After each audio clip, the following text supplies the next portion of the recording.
सबसे ज्यादा जरूरत देश को थी, देश की जनता को थी।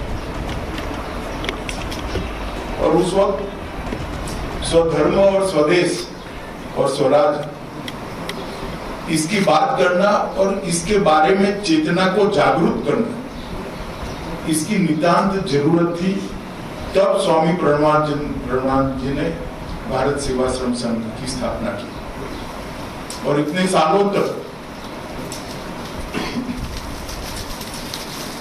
1917 से लेकर 2020 तक ये पूरी यात्रा जो प्रणवानंद जी के रास्ते पर चलने वाले सन्यासियों ने यहाँ तक ले आए, उसका भारत के पुनर्निर्माण में एक बहुत बड़ा योगदान। शायद आप लोगों को मालूम नहीं होगा, मेरे जीवन पर जो कुछ लोगों का बहुत गहरा असर है, उसमें से स्वामी गणेशानंद जो भारत सेवाश्रम के अहमदाबाद में थे, इनका बहुत गहरा असर मेरे जीवन पर भी है।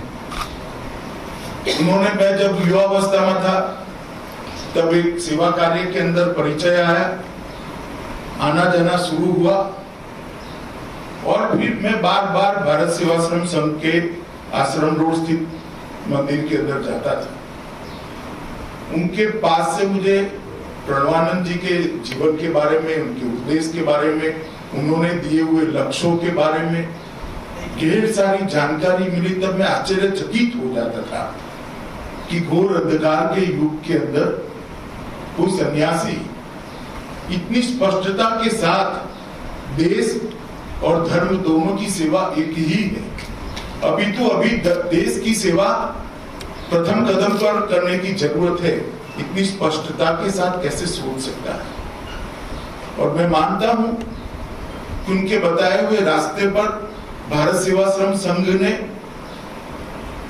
देश भर में जो सेवा प्रकल्प किए हैं, इसके अंदर न सिर्फ प्रामाणिकता तो रही ही, परंतु इसके साथ साथ सेवा, समर्पण, त्याग, परिश्रम, इसकी पराकाष्ठा कर एक बहुत उत्कृष्ट उदाहरण सेवा कार्य करने वाले सभी संगठनों के लिए, सभी धार्मिक संगठनों के लिए भारत सेवाश्रम संघ ने प्रस्तुत किया है। और मुझे श्रद्धा है कि यही रास्ते पर अनेक सालों तक, अनेक दशकों तक ये संस्था मां भारती की सेवा करती रहेगी, हमारे धर्म की सेवा करती रहेगी और सबको संगठित कर हमारी कल्पना का हिंदुस्तान बनाने के लिए निश्चित रूप से ही आप सब करें। आज हम सब यहाँ बैठे हैं, मैं यहाँ रहकर आपके साथ संवाद कर रहा हूँ और ये भूभाग अगर आज भारत में है तो उसमें स्वामी प्रणवानंद जी का बहुत बड़े भूमिका है। अगर उन्होंने ये प्रेरणा श्यामा प्रसाद जी को न दी होती और बंग न होता तो शायद यहाँ पर आज बांग्लादेश हो। वो बंग की जो घटना थी, जो प्रणवानंद जी के प्रेरणा से हुई, इसी के कारण आज पश्चिम बंगाल का यहाँ पर अस्तित्व है। और मैं मानता हूँ कि विभाजन के उस वक्त में जब बड़ी आपादापी थी, स्थिर बुद्धि के साथ चिरकाल तक देश पर असर पहुंच सके, ऐसे देश हित के निर्णय जो हुए, इसमें श्यामा प्रसाद जी और स्वामी प्रणवानंद का बहुत बड़ा योगदान है देश को।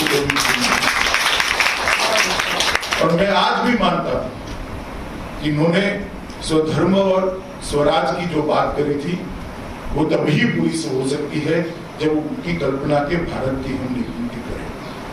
और आज मुझे कहने में कोई संकोच नहीं है कि नरेंद्र भाई के नेतृत्व में देश के प्रधानमंत्री जो आत्मनिर्भर भारत की बात कर रहे हैं, वो उसकी दिशा में एक बहुत बड़ा कदम है। और आज भारतीय संस्कृति को, हमारे संस्कार को, हमारी जीवन परंपरा को पूरी दुनिया सम्मान के साथ देखती है, पूरी दुनिया सम्मान देती है। इस दिशा में हम काफी कुछ कर पाए हैं। मैं आज यहाँ आया हूँ, जब से मैं इस भवन के अंदर कदम रखा, मुझे मालूम है Kolkata talking about how the Sangh should work towards the development of the nation. So we'll move on with that now to other news coming in.